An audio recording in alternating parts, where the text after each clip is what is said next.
Hello again. I figure I'm here, I'm comfortable, I might as well do this video. Um, in the previous video, I said I would tell you a story that may shed some light on the first video concerning my first experience. Not sure what year it was, but it was within 3 or 4 years of my first petroglyph discovery.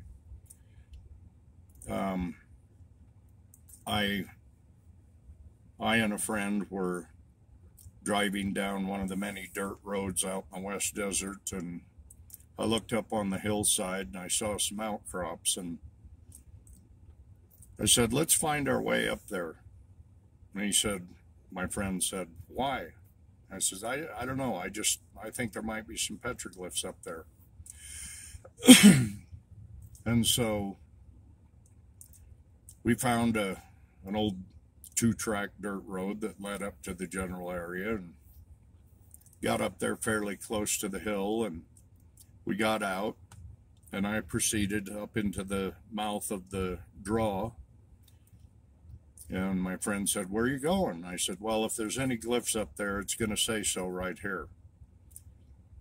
And he just shrugged his shoulders and went straight up the hill towards the ledges.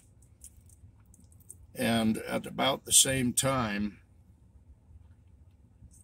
that I had discovered some glyphs, he hollered and said there were some glyphs up there. And I said, "Yeah, I know." And he says, "How do you know?" And I says, "Because these glyphs here say so."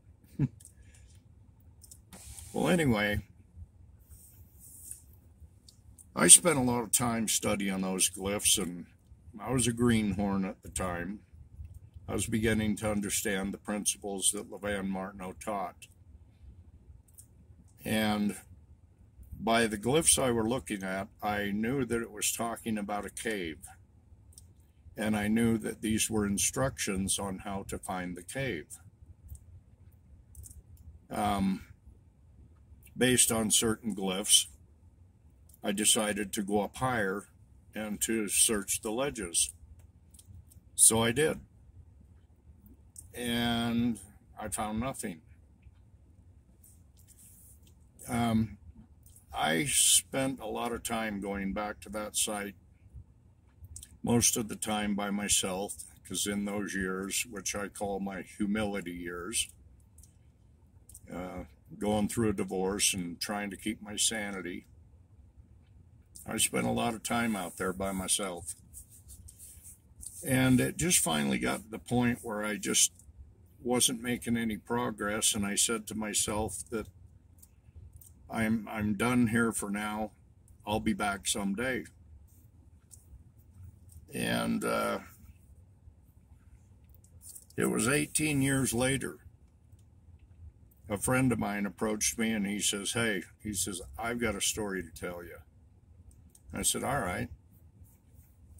And he proceeded to tell me the story about a man who was a pot hunter, and he'd spend a lot of time out in the West Desert looking for ancient artifacts. And this guy found something,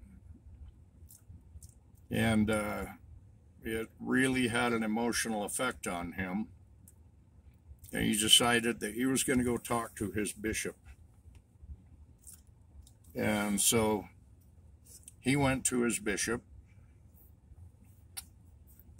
and described to him what he had seen and what he had found and what had happened.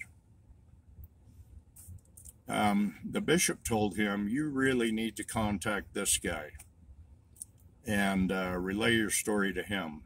This guy has since passed away, the guy that he went to, who was a friend of mine. And when he went to his house, he asked him, "What can I help you with?" And he said, "I've got to tell you a story about what happened to me." And he said that he was out in the West Desert, on a particular mountain that's well known, and specific corner of the mountain, and he had found some petroglyphs. And immediately my eyes popped open as he relayed the story to me, because I knew exactly where those petroglyphs were. They were one and the same of the ones that I said I've had enough and someday I'll be back. And the man proceeded to tell him that after looking at the petroglyphs, he went up higher and he found some white ledges. And at the base of one of those white ledges was a small hole, just big enough where he could crawl in.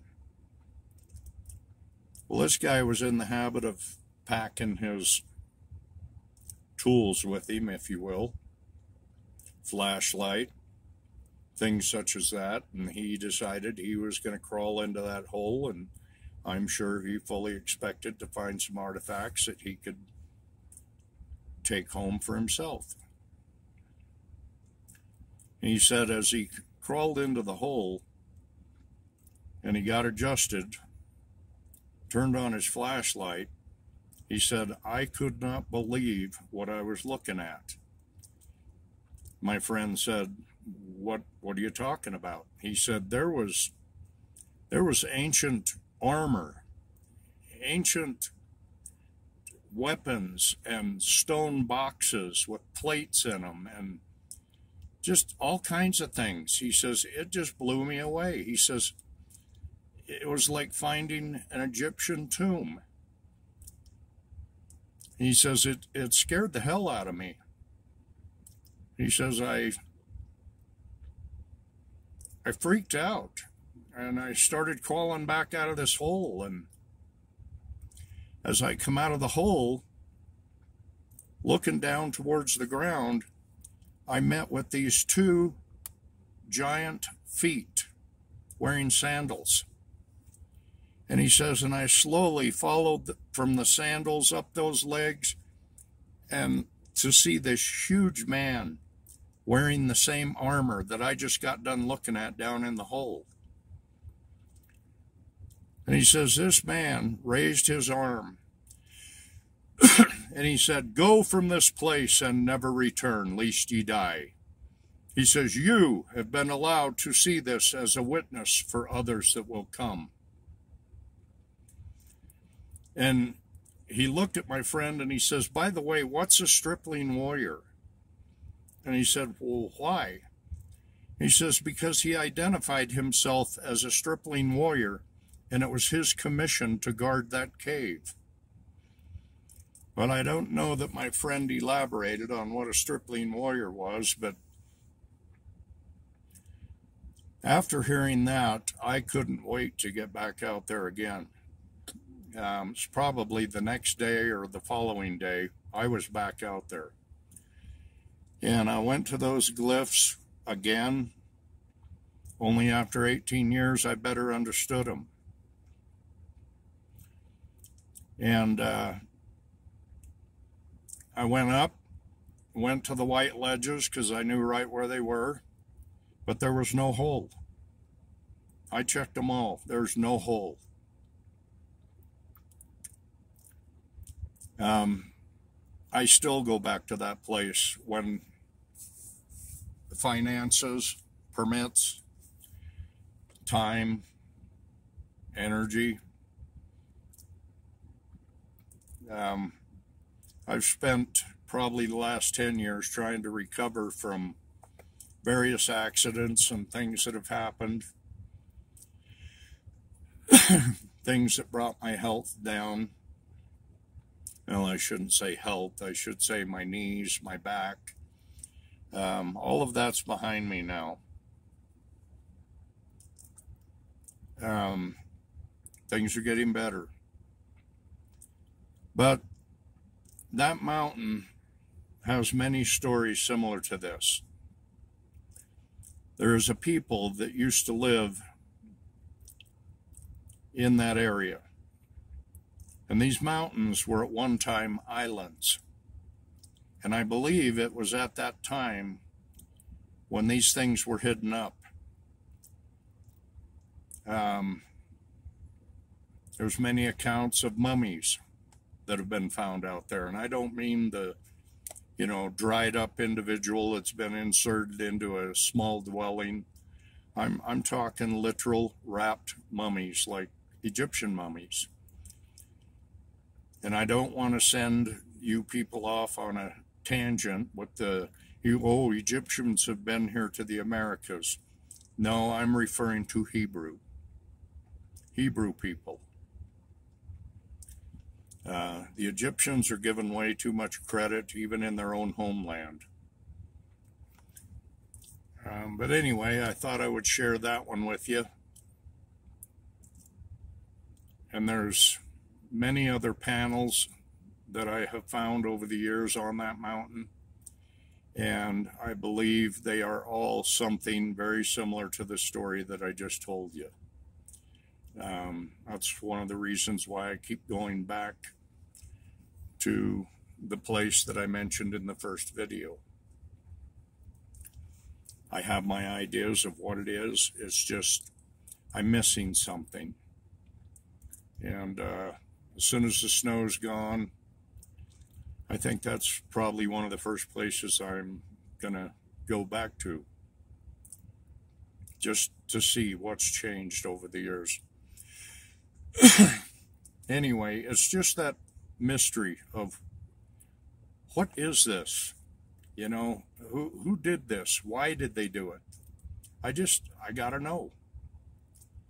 And I'm not gonna quit until I find my answers. I hope to be sharing some more stories with you. If you haven't checked out my blog site, please do so. www.toscoro.com. Oh, I left the dot out. www.toscoro.com. And you can also find me on Facebook. Please like and share. And until next time, if there is a next time, everybody have a great day, and I hope you find your dreams. See you, bye.